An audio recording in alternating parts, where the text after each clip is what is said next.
This is my extremely great pleasure to welcome you all from all around the world. I see we've got Durban here, we've got Lithuania here, we've got Vienna here, we've got all over the United States and in Canada, and it really is very, very exciting.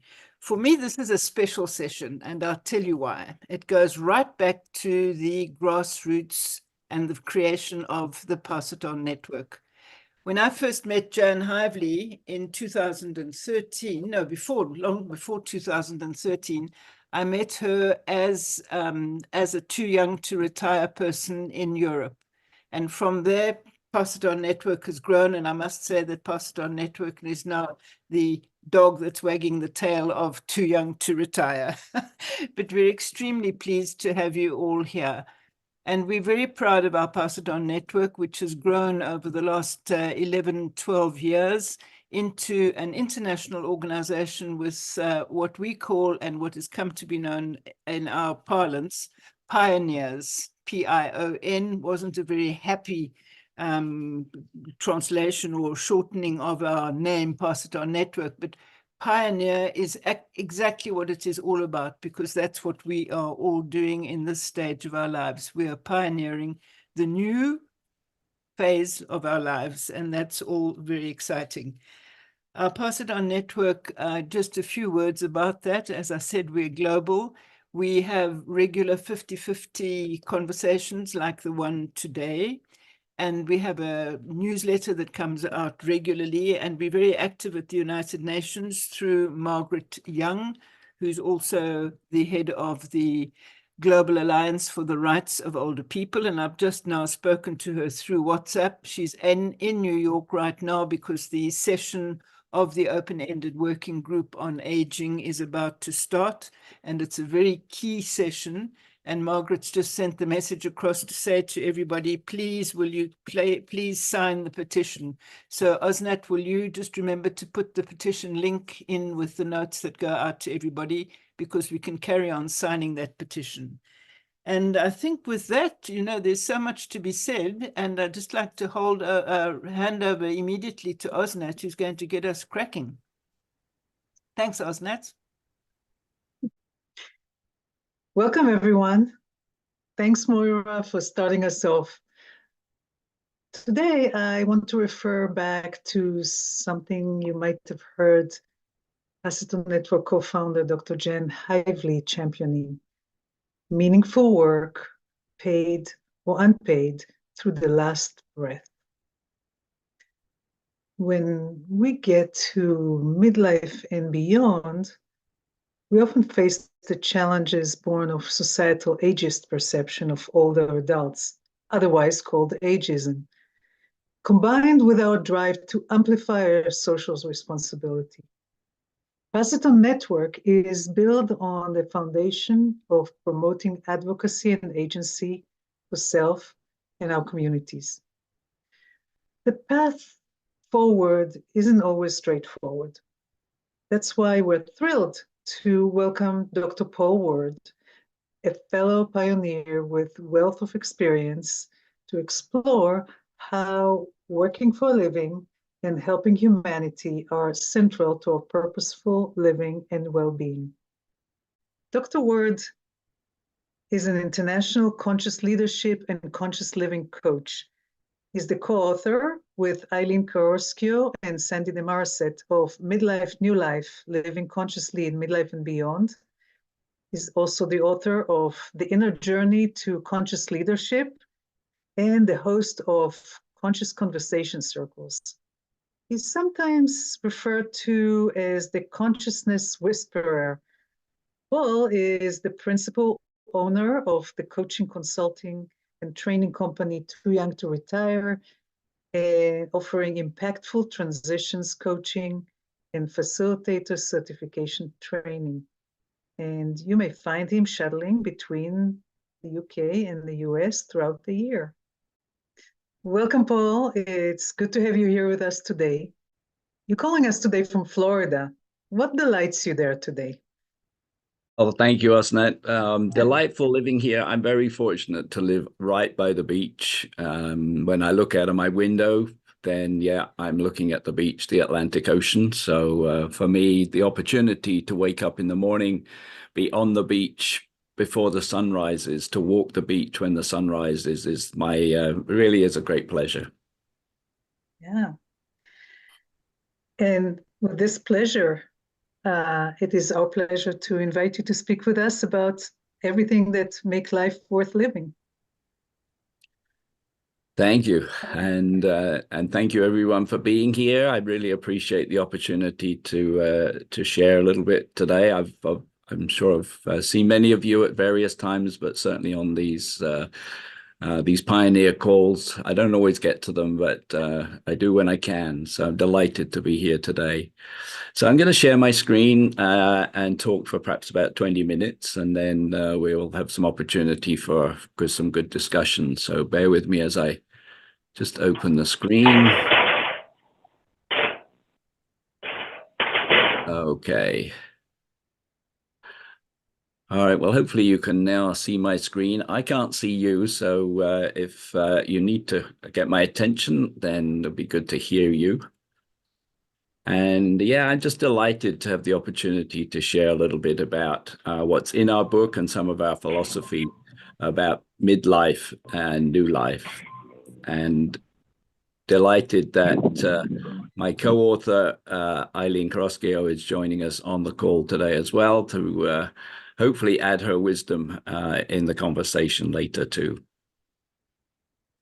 So a few words of introduction. This is the picture of the front cover of the book. It's Midlife New Life, Living Consciously in Midlife and Beyond. And just a few words of introduction. Each of the chapters in the book has a quote at the beginning, and this is the quote for the introduction. A ship in port is safe, but that's not what ships are built for. Sail out to sea and do new things. And that really is part of our philosophy here in Midlife and Beyond, that we do new things, that we engage in new ideas. And so our philosophy is all about bridging the gap from midlife to new life. And one of the challenges is, of course, what is midlife? I always get this question. And so this is the way I like to think about it, that midlife spans today, it's sort of mid-30s, way up into mid-70s. It's not like it was when a few years ago, people didn't live so long. And so now this midlife can be across a big span from maybe 35 to 75. And that midlife can be the decade of the 50s. And then, of course, later life, because all of the things that we talk about in the book and I'm going to talk about today are relevant to not only what we might think of as midlife, but later life as well. And I love Osnat's comment about Jan's thoughts about doing things to our last breath. It's just a good way of thinking about this. So we have in the book, the conscious living wheel, and this represents the chapters of the book. And so the wheel has at its heart, as its hub, exploring purposefully, and that's the opening chapter. And then around the outside are all the chapters of the book. So living well, appreciating money, working for a living and working for fulfillment, which we'll touch on today, savoring the world, which is about where we live and where we visit, living life creatively, minding relationships, helping humanity, and that's where we're going to spend a little bit of time today too. And then two other elements, living with technology and bouncing forward. So those are the elements of the conscious living wheel and also the chapters of the book. And this is a different way of looking at those chapters as a roadmap, if you like. And it all starts really with identifying what is our purpose, and then using that purpose to drive all of the things we do. And so I won't go through them all again, but these are the chapters of the book, just a different way of looking at it. A lot of the work I do with my coaching clients is about helping define a roadmap, and often for transitioning from full-time careers into whatever comes next. And that can be a whole range of different things. So we'll look at working for a living and working for fulfillment in a little bit more detail today. And of course, helping humanity there's a lot more in the book, and the book is one of those reference books in some ways. It's not a book that you may begin at the beginning and end at the end. You can dip in and out after reading the introduction. So working for a living, and here is the quote: "I don't live to work, I work to live." And that's one of the challenges for us, that the reason we go to work is so that we can earn enough money to live well. And so the focus really is on, yes, we have to work for a living some of the time. And I like to think of working for a living along this continuum. So on the left-hand side, it may be that we have to work for a living. It may be our primary source of income. And certainly in those early stages of midlife with families and mortgages, then we have to be working to generate our income. The other end of the continuum, perhaps as we live longer, is that maybe we can, and maybe we're forced not to be working for a living, but many of us want to keep working. And so we have the opportunity to shift into working for fulfillment, working for fun, doing something to give back, being purpose-driven. And so that's a whole spectrum, and all of us are in different stages of that continuum. And we have to recognize that some people, have to earn a living right the way through their older years. Some of us are fortunate to have the opportunity to transition from that full-time working into doing a mixture maybe of earning, working for a living, so bringing money in, and others making a contribution. So that whole continuum is something for us to keep in mind as we consider how we are working in our older years. Now, the chapter of working for a living has these themes in it. We talk about the meaning of work, that the changing perceptions of work these days, that it's more than just a job. I'll just touch on Work Reimagined. Yes, we're working longer, we're living longer, so we're working longer. There's a section in the book on ready, set, reset. What now? What next? After maybe a long full-time career. And what are the options for us working for a living? I'm just going to touch on a few of these things today. And really, yeah, as I've just said, we may have to work to pay the bills. That may be a requirement. Wherever we are on that midlife and beyond and later life, that age, we may have to work to pay the bills. And in some cases, some countries, in some roles, we have mandatory retirement, and it's enforced. Some people have to stop piloting airplanes at 60 or 65. Many countries have mandatory retirement for all roles. So not something for us not to forget. But for many, working midlife and beyond is hopefully becoming less about a job and more about a sense of self, of identity and purpose. And that's the transition that I'm really interested in, is helping people through that transition from those full-time careers into something else. And we want to feel as though our work has meaning. And we're finding that the younger generations today are really looking for that it's not, they don't want just a job. They want a work environment that has meaning. And we're seeing that more and more. And we also want to help others. I know, listening to a lot of the conversations in this group, there's a lot of us in here who are wanting to help others in some way. And there's lots of ways we can help others. So there are changing perceptions in terms of working for a living. People are living longer. We're working longer. Retirement is no longer seen as a reward for long service. My father retired after 38 years working for the same company, and then he lived another 30 years beyond that. He always said to me in those later years, I wish I'd have known that I was going to live so long. I'd have done something different after I retired. But it's changing. Work is part of who we are, our identity, and we talk about identity and purpose in the book too. But the benefits of working later in life can be a lot more than just income. It may be important, income may be important, but later in life, maybe we can make that contribution. We can get that mental stimulation by working with others, whether it's paid or not paid. And the social engagement of being in the workplace, rather than being at home or living alone. So there are lots of benefits to working later. And so, yeah, it may be a time to shift from making a living to making a life. That's really what we hope we'll be doing in Midlife and Beyond. If you haven't seen this book, I'm not going to go through this in detail today, but if you haven't seen this book, Work Reimagined, Richard Leider and David Shapiro. Richard is a great friend of mine, and this book, Work Reimagined, was developed in the US as part of a retirement organization, but a great book. I won't go through all the detail because we haven't got time today, but I just wanted to reference it. But why working for a living? Do we keep on working? Some of us have to keep on working. And if we're going to do that, first of all, we need to review our financial implications. Do we need to earn more, or could we earn less? Could we grow our existing career, or do we change into something completely different? Maybe we can become an entrepreneur, create our own business. Maybe we can look at multiple streams of income rather than a 9-to-5 type job. And we can develop our own personal brand and answer that question, who do I choose to be? Who do I choose to be?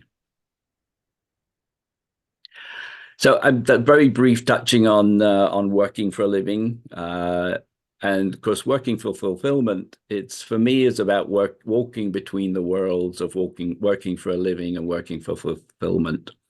I'm fortunate to be able to do a little of both these days. But working for fulfillment, this is the quote that's at the beginning of the chapter. Our first half is about how to make a living. And our second half has the promise of being about how to make a life. So it's a way of thinking about this shift on that continuum I talked about.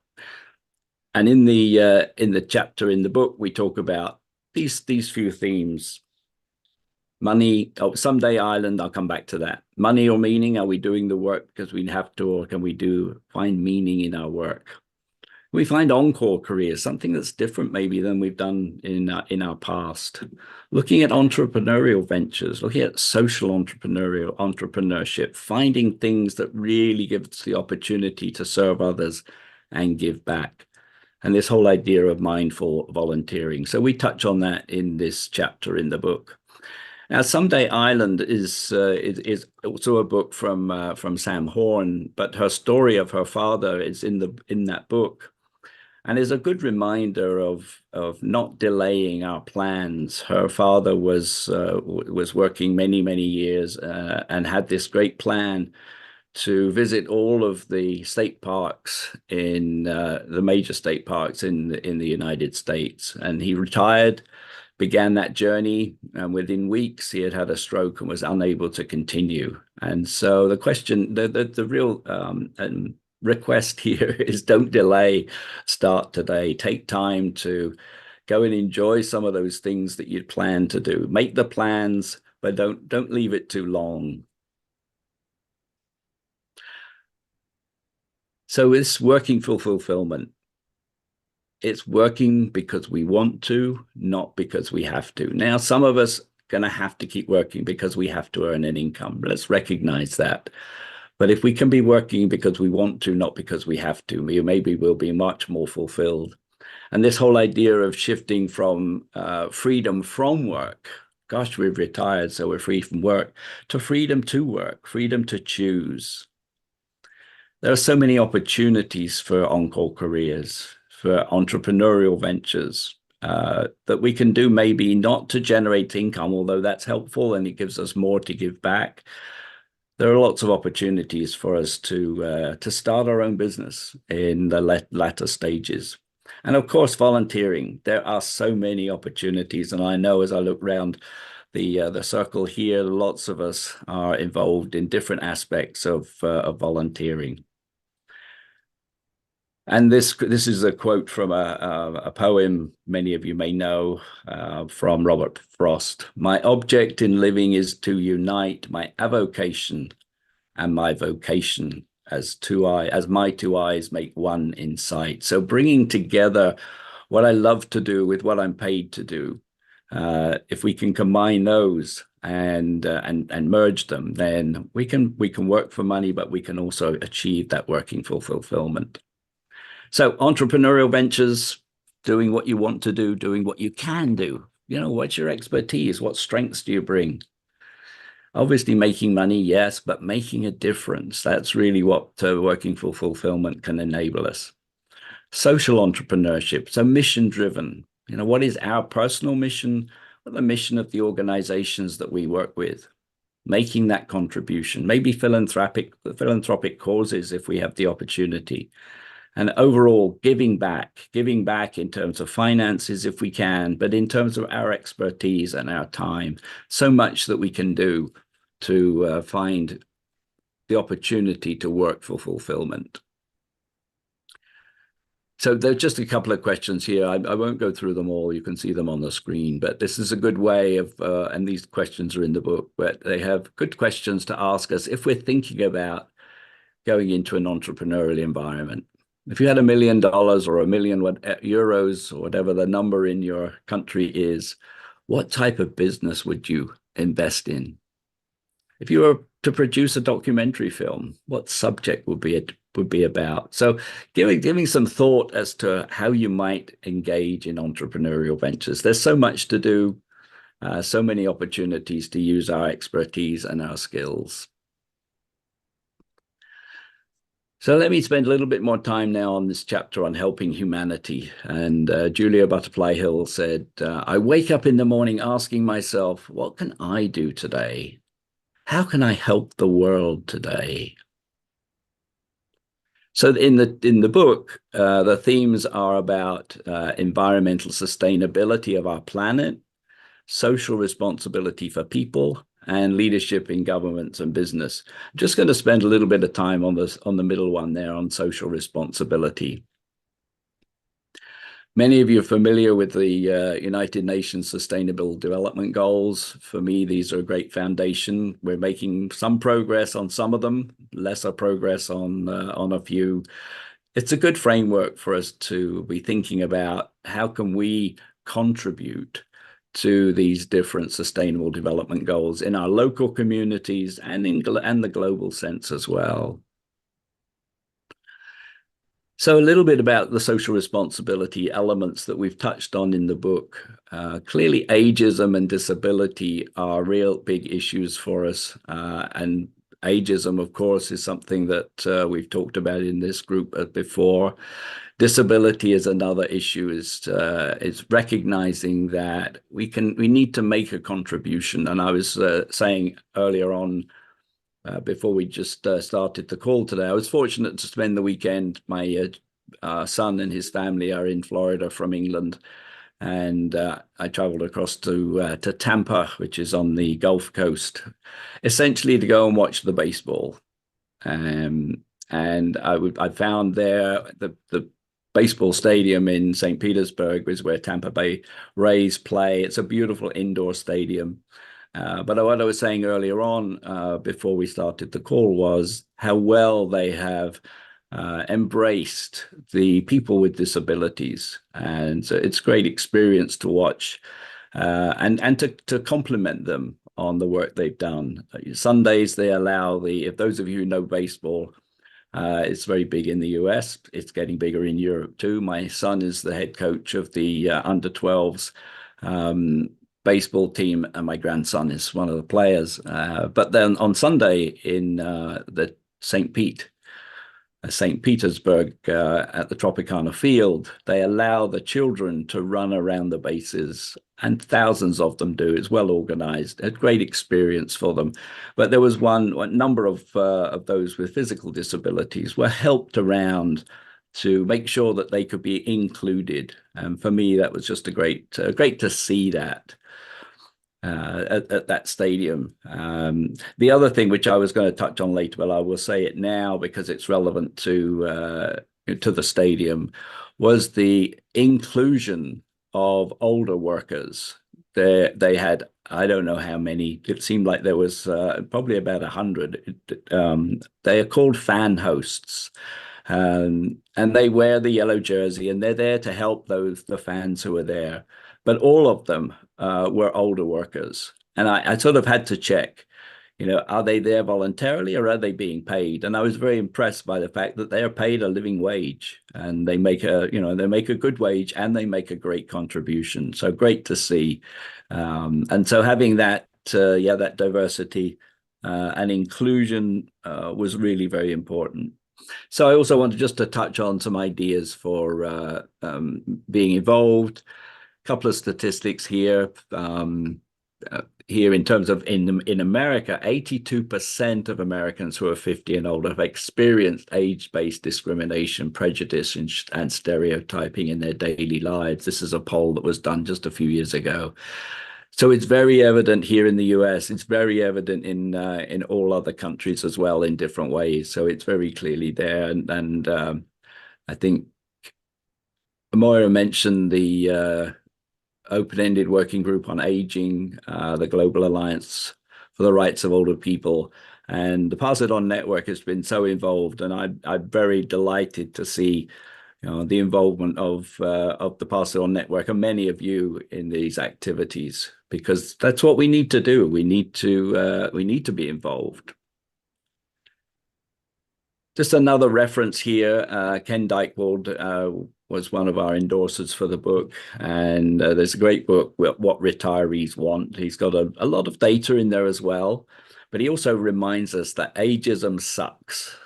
Ageism sucks. Well, he makes the point that not only is ageism bad for older people, it's also bad for business. And we can see that in some of the ways business portrays and sells to the older people. It's an opportunity to remind them that if they want to sell to older people, they need to market in a better way. So a couple of thoughts on the good things that are happening in terms of the conversation on aging. There are a lot of these master plans in different places. During the preparation for the book, we identified the California master plan for aging, and this is a great model for me. I found they've done a lot of work in having this master plan. So they have 5 goals. I think there are 23 initiatives, but they have housing for all ages and stages. They have health reimagined, inclusion and equity, not isolation, caregiving that works, and affording aging. And so it's great to see these local government establishments really putting plans together. And this master plan for aging, I was very impressed by that. But also we can do things. I think it's good to say, well, the government needs to do more, but we can do things too. And I know many of you do this. Some of the things we can do, standing up for what we believe in. What do we believe in? And let's stand up and be counted, both from a negative, what do we need to change, but also, as I've been doing today, to say, there's some good things happening. Some organizations are doing good work. Let's recognize that. So responding constructively when we hear or read negative comments. It's not just saying, well, it's not good, but really standing up and responding constructively, whether it's writing to the newspaper or our local representatives, talking to our family, whatever it is, responding constructively. Becoming more conscious of the ageist language. Lots of examples of that, but becoming more aware of others and taking action for us on our behalf to educate others about ageist language, rather than just saying, well, they had a senior moment. Well, that's ageist. It's not helpful. But I'm as guilty as many of using some of these phrases that really are not putting us in a good light. And also, so inspiring changes in the language we use. So it's up to us. It's up to us to make those changes. Now, other ideas for individual action. We can support the elections of officials aligned to our values. And of course, we've got elections here in the US and in the UK and in many other countries. So it's an opportunity for us to support those who support and align our own values. Participate in activist organizations. An example here of Elders for Social Justice within the Elders Action Network. Again, a lot of good organizations to be involved in. Really to participate, even if you're not an activist, participate, learn more, contribute. So take a leadership role. If you're a leader, take a leadership role in these organizations. Lobby up legislators, either as an individual or as a member of a group. Talk about the social causes that matter to you with your family, friends, and the people in your community. And if you have a broader platform, use that. And convening conversations that matter about social causes in your local communities or online. And as Osnat said in our introduction, it's one of the things I love to do is to convene these conversations, to get people a space to have these discussions, to share and to work together to make a difference. Okay, so I talked probably quite enough today. I'm going to close with a couple of things here. One of the philosophies of the book is very much underpinning this idea of conscious living is attention, intention, action. And so it might be that we put our attention on something. Some of the things I've talked about today, our attention might be there on aging or disability or working for a living. What's is our intention in terms of how we will show up. Or we might have set ourselves an intention which causes us to put our attention on particular aspects. So this is attention, intention is a bit of a cycle. But with that in mind and with a clear intention, then we can move to action. And for me, this attention, intention, action is a very simple reminder of getting from what am I aware of to what am I doing about it?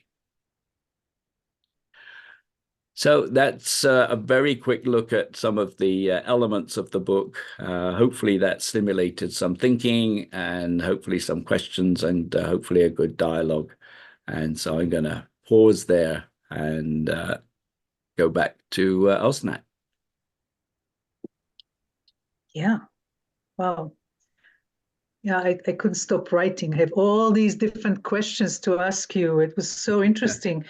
But and every time I wrote down a question, you answered it in the next sentence.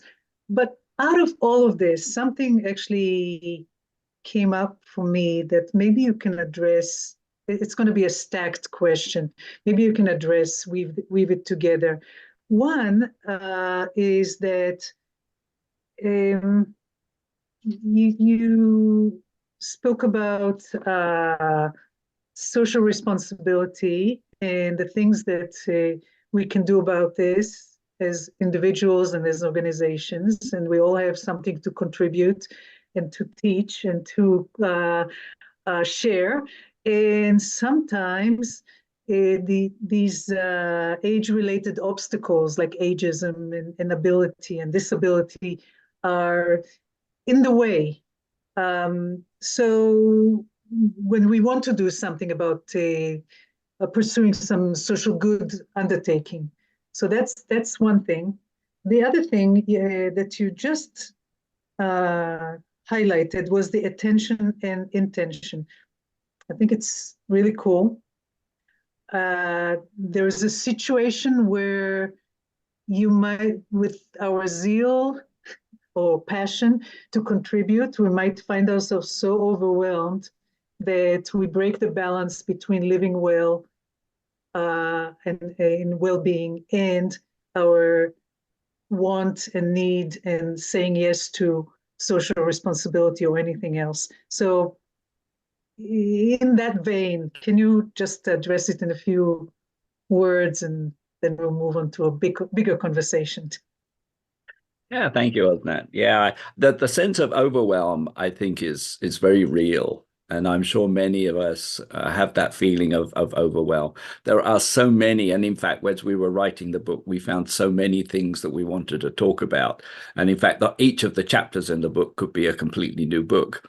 But that sense of overwhelm is a challenge. And for me, it's a case of saying, what am I passionate about? I can't go and work on everything. Where do I want to focus? And so part of it is that intention. But where do I want to put my attention? I live by the ocean, so I'm very keen to have the oceans clean. But I'm also involved in clean water for people to drink. Many people, particularly in some of the developing countries, still don't have fresh water. And many of the developed countries have limited supplies, particularly as we have droughts and things like that. So that's my focus. So I just invite everybody to really narrow their focus to get over this overwhelm. And I think that's in some ways similar to your question about things that are in the way. There are things that are in the way. There's no doubt about that. But can we find people to help us to overcome some of those constraints? We can't do it on our own. I think that for me is the message, that let's seek help so that we can deliver what we want to help, how we want to contribute. Hopefully that answers some of the question. Yeah, that's a very good place to pause our conversation here and open it to a conversation with everybody. But with all that stuff that we just heard, I'd like to send you all to a 12-minute breakout room. So not all of you, it's going to be small groups of 3 and 4, and kind of ponder this question I'm going to place in chat. So with everything that you know so far, everything that you heard, how can you turn your passion into a specific cause, passion for a specific cause, into a concrete advocacy effort? What specific action you could take to raise awareness and influence change? And in your groups, you can choose to speak about it however you want, and then we'll come back and kind of share whatever needs to be shared by everybody. This is an opportunity. We have maybe about 12 minutes to call it the harvest, if you may. What is in the conversation that you just had in the small groups? It's not a reporting, but it's for each and every one of you. What was important for you to share with the whole group? What did you hear? What did you experience? What did you observe that is important to you to share with the whole group? And you can use your digital hand, which is in the bottom of your Zoom screen. It says raise hand, or if you don't see it, it's under a button called more to get our attention. So Mary Jo, you raised your hand first. Well, it's striking. We had 4 people in our group, and the question was, what are you doing now? I think that's what we understood the question was. And one of the women is launching her spirits after a big loss in her life, but is clear and clarifying her path. And one of the people has started, or is in the middle of running a business, a new product that has to do with pretty much what our speaker talked about, what's going to happen next in your life. And we had the honor of having Jan Hively in the group. And of course, she's got 2 new projects. And I was sort of the slacker in the group that, is just, as I said, going towards shiny at this point in time, but definitely not stopping. It was just the energy in our 12 minutes was impressive. The energy, the positivity, the support, the ideas, and the confidence. So it was really lovely. Thank you. Oh, thank you, Mary Jo. And Sheila, what struck you? Well, Eileen and I were in the group, and Dorian kept popping in and out as she got bounced off the tech. Her technical difficulties prevented us from hearing from her. But Eileen and I were discussing how each one of us can really have a platform, and it's free, on LinkedIn or any social media of choice. And I will tell you, as someone who writes posts for others on LinkedIn, I will tell you that I'm on there every day. And there's a very active platform for anti-ageism. If you've heard of Change the Narrative out of Denver and Janine Vanderberg, and other groups, that's just one I'll mention. But, and like Jan Golden with her age-aware birthday card business, and just a lot of voices coming together and saying, we don't like to see these headlines, we don't like to see these advertisements. And as a group, we got LinkedIn to take down an advertisement that they had been using because it was ageist. So you mentioned in your question, a specific cause, a passion, concrete advocacy efforts, and specific actions. And to me, I see that all coming together every day on LinkedIn, and the voices are getting more and more prominent. It's the whole discussion has gone up, ramped up. So I'll just mention that. Thank you. Is there any sort of Yeah, thank you, Sheila. And keep in mind, Janine Vandenberg, she's going to be our guest next month. And I'll great. speak about it toward the end of the call. Nancy, and then Joyce, and then Richard. My group has already been discussed, but I just wanted to know how we might get access to one another's emails or one another's information, because when you have that good energy, you have all those good ideas, and you're trying to write down everybody's info, it doesn't work very well for me. So I'll just put it out there. Might there be a way to get people's contact information and keep this conversation going? And I was in Mary Jo's group. So thank you. Yeah, thank you, Nancy. I'm glad you're mentioning it. If you will see in our follow-up highlight notes, we do have a sheet there on the Google Docs where people can put their contact information, what they're interested in, and how to get in touch with them. And this link, in like 3 or 4 days, you're going to find this link in the follow-up note that we're sending. And you can add your name there, and you can find some other people who are interested in what you're interested in. So everybody just take note of that. Joyce, and then Richard. Okay, we had a lively group, and as I think back to what Paul mentioned and also what you just said, we mirrored a lot of the topics that have already come up. One of them would fall in the category of there's a big P for purpose and there's a small p. And there are those of us who can go out and do things on a global scale, and there are those, in both Hans and Valerie gave examples where starting at home and doing small things, like with Hans engaging family members to help out. And we talked about falling down the steps, which Maura happened to raise her hand, and we saw she's got this, and she just did this. She broke a couple bones, and about things that she's doing. So that would be a classic example of the small P and how we engage people around us to help out. We also talked about a bigger picture, and this would be an example of the big P. And just today, one of our colleagues, Barbara Shaman, flew to Finland.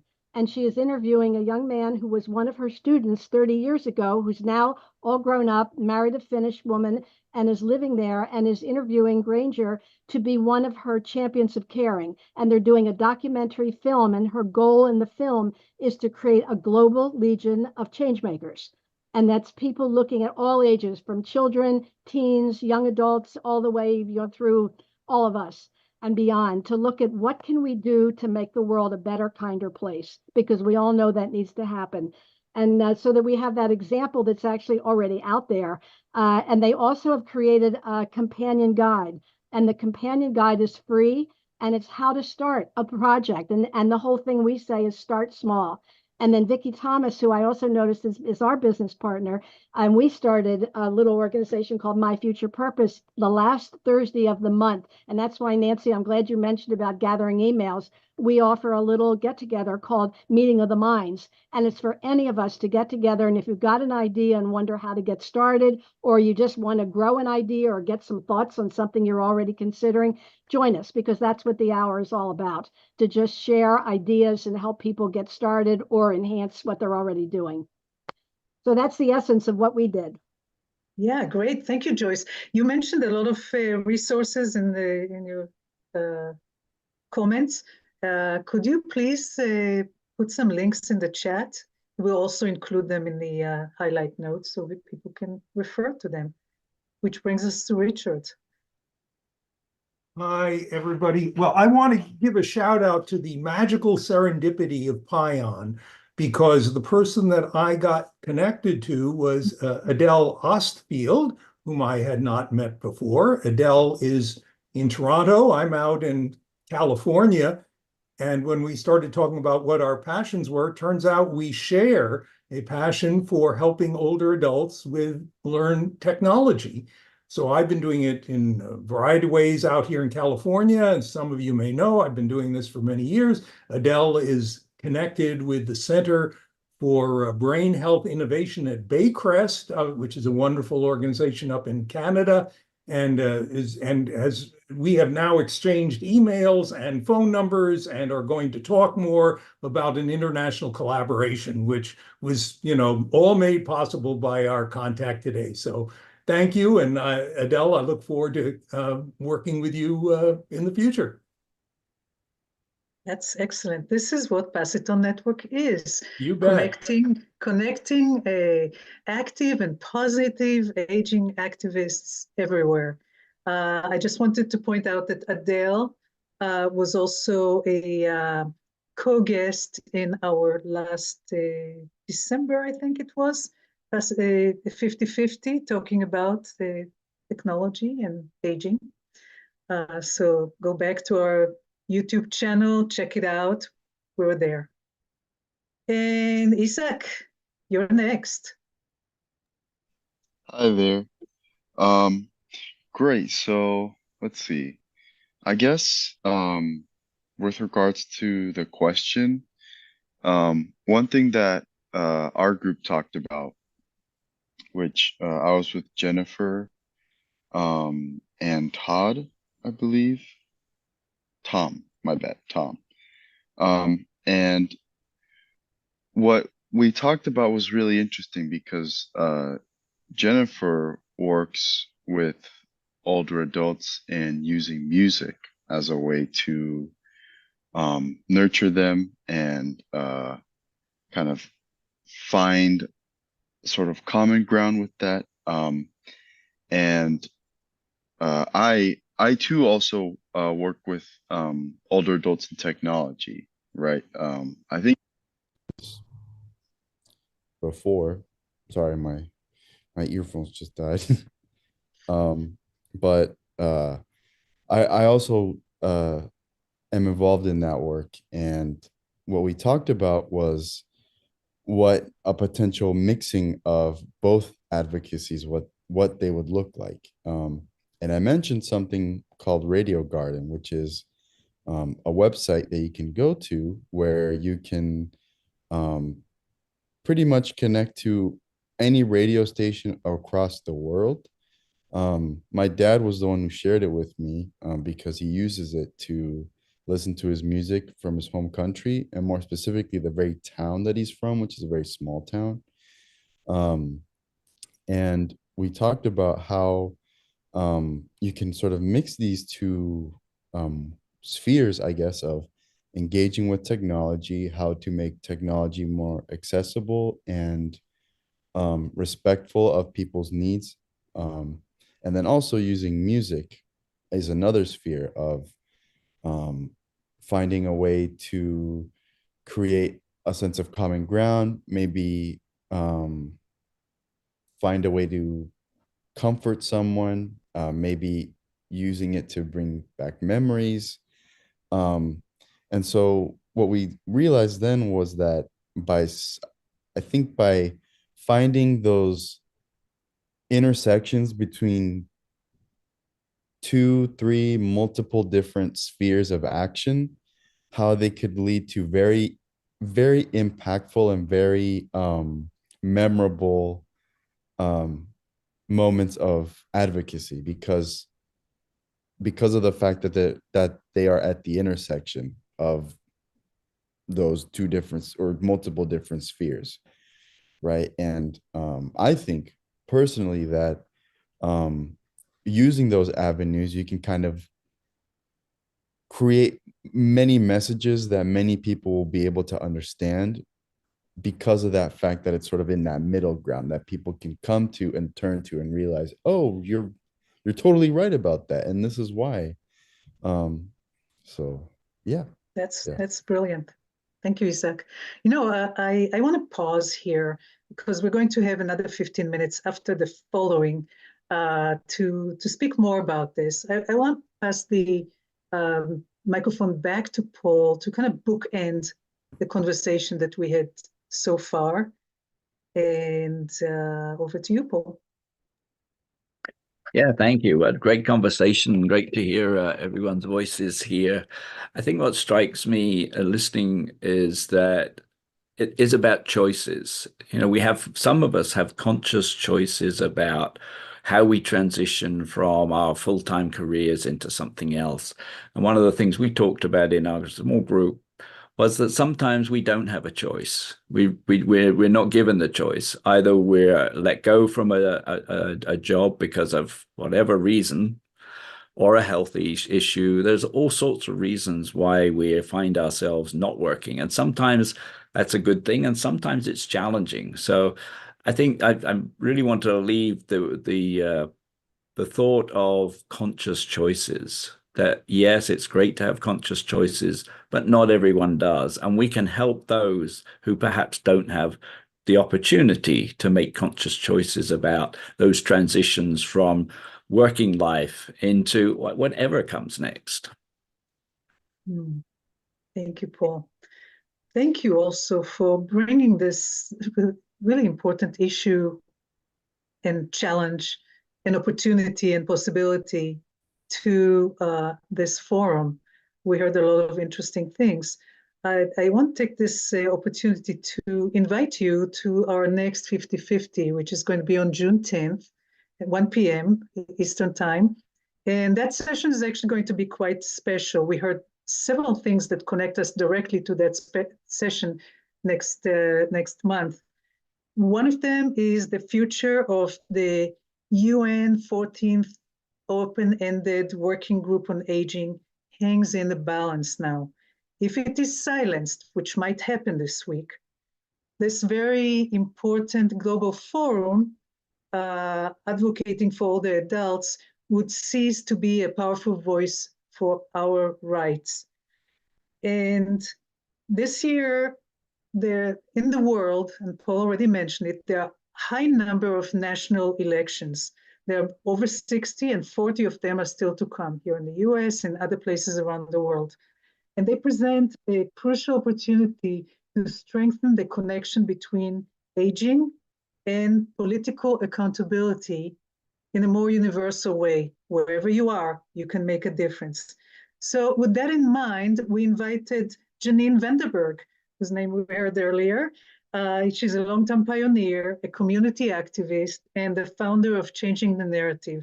We invited her to take a critical look with us here at the intersection of aging and politics, because governments don't take action unless people ask them to, unless people demand it.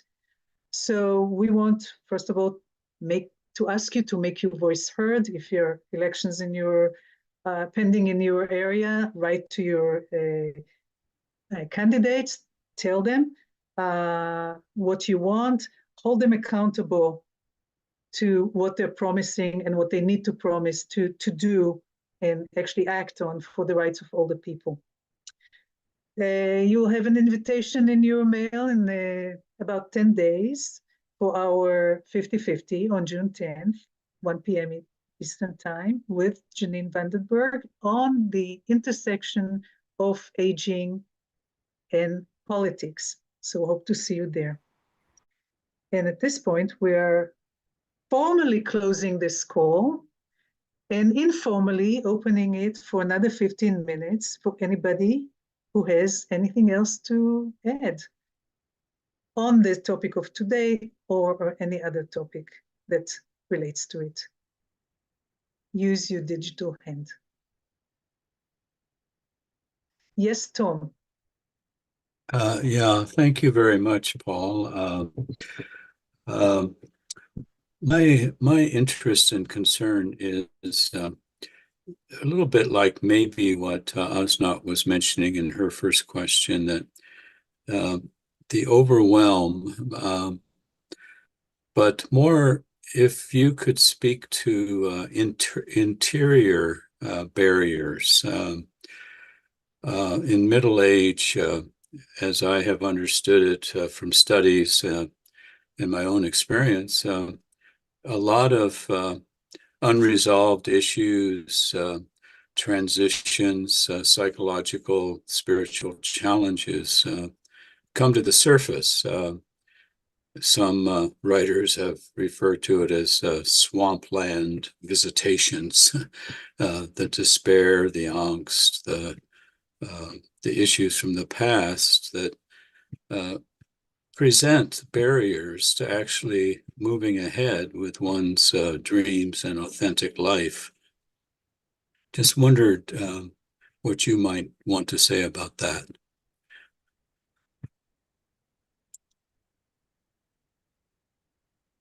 Paul, I think the question is primarily to you, and I guess anybody else. Anybody else would be fine too. Yeah, sorry, I thought the question was Very- being addressed to Moira. Ah, no. No, I think Dory could answer that very well, and Paul could answer that very well. Lots of people. Paul, how about you giving it a go? Yeah, I really don't have to. We talked a little bit about overwhelm, the challenge of overwhelm, and for me, that's the one of the biggest challenges is overcoming overwhelm, because there are so many issues. And we found that as authors of this book, when we first drafted the book, we had nearly twice as much of the chapters as we have now, because there's so much out there, so many choices. And again, I think it comes back to, and I can't remember who mentioned this about purpose. It was Joyce who talked about purpose, the big P and the little p. I think it's important for us to be thinking about what's our purpose in life. Why am I here? What is my contribution? And by then we can start to hone in on the areas of interest, of own areas of passion, just to avoid that overwhelm and be able to make a contribution. So maybe that helps to answer the question. I think if from just a little thought from my side is that what Tom's getting at is that we've got our own problems, and they prevent us from sort of finding passion in other things. And it comes back to what is our purpose in life on this earth, and it is basically, I think, to find ourselves as human beings and to rid ourselves of all the barriers that stop us from being the real person that we really are. Tom, is that what you? Yes.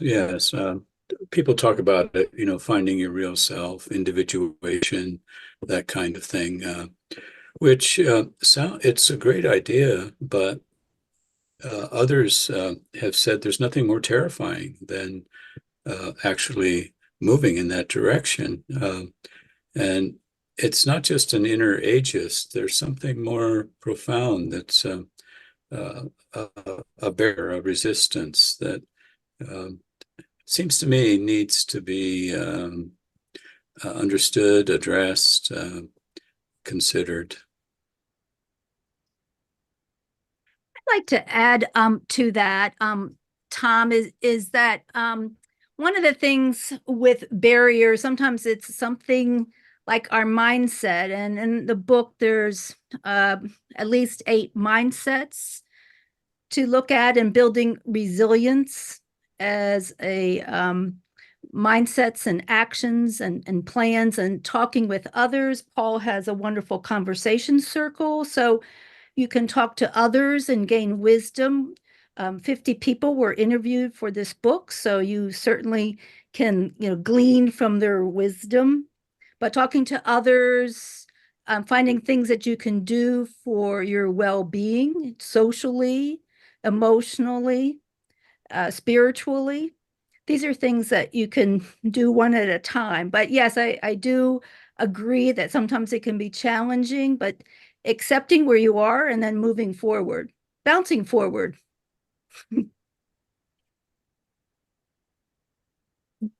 Dory and Jen, did you want to add anything to this particular question? Yes, here we are. So what I was thinking of, I mean, it sort of, others have sort of said it too, but what I find in my work with clients is, part of what the initial struggle is really thinking about the role, work, or whatever they were doing provided before. Like, as we all know, the getting out of bed in the morning, a little bit of structure and the purpose, but also the connection and engagement, really focusing on the well-being, self-esteem, meaningful relationships. And I find so often in my work with clients of really helping people kind of just thinking about what were they getting from whatever they were doing before and what's missing now. And sometimes that can be a bit of the kind of getting over whatever the resistance is, because often it's, I mean, it sounds simple, but the connection and the engagement, so it's not just busy for the sake of busy, but really feeling, it tied in so much with what Paul was saying earlier of the individual action, but tied in with, with that sense of having some sense of agency that, I still matter, I can do something, and the community. I think all of those things, I think, help, in that kind of no man's land, messy middle kind of thing. I wanted to throw something in there also. It's really terrifying to discover on your own or by yourself who you really are and not have anybody else to share it with or to be around you and support you with this. So what I'm hearing is that a lot of the comments are putting a lot of emphasis on community and relationships. So that's my 2 cents. Nancy, Valerie, we're not ignoring you. I just wanted to ask Nancy, is what you were going to say directly related to this, or? Yes, it's absolutely directly related to what you just said and the last speaker just said, because I know that for me, it's been very painful to the point where I seriously didn't feel like living because I had lost my life partner and all the work we did together. So I think the reconnection in the community and the engagement. This is my 3rd year in grieving, and I'm starting now to reach out and do some of that. And that's helping me. But in the beginning, Tom, I just want to say that it was beyond overwhelming. It was frightening that, I, who so much love life, could be feeling this way, and I just turned 78, and I really thought at 76 when this happened to me, I didn't want to live. So it's important we keep living and we have these forums with one another, because the support here feels really fine to me. Brings tears to my eyes. It's very good. So, Tom, I appreciate what you're saying. So connect and engage and love.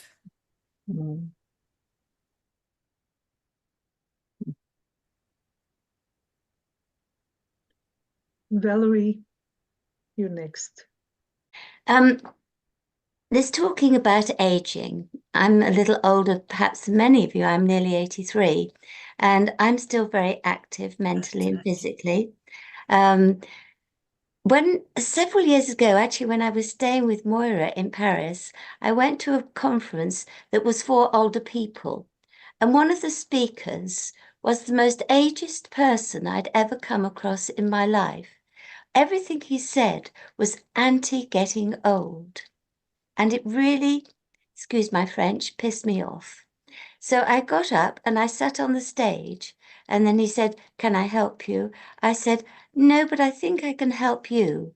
I am not a problem. I'm a resource. We elders have got skills and knowledge that we can share with younger people." That's what I've been doing in Uganda. It was a very stressful time in a way because there was a lot of problems, and getting a bit old for Africa, I think. And it was hard work, but we achieved a great deal, and I'm very pleased with what happened. But do remember that, all of you. You have skills, you have knowledge, and we can pass those skills and knowledge on. We have the technology to do it. Thank you, Valerie. Good. Yeah. Well, I was just wondering if Jan would like to tell us about her new projects quickly. I believe you've got 2 new projects on the go, Jan. I talked with a woman about a new village that's been started here. You know, the villages that were initiated, actually, I think, at Beacon Hill Village in Boston, which basically there was like getting a concierge. Yeah. You would call up a number and they'd get whatever you wanted. Well, I think that now we have a lot of different kinds, some that are all volunteers. The main thing is to help people in there, wherever they are, age in place.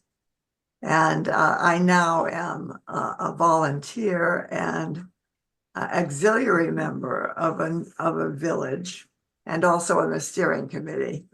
So that's one of the things. We began a neighborhood connectors program this last week in order to get to know people right where I live now, which is a new place as of the last year and a half.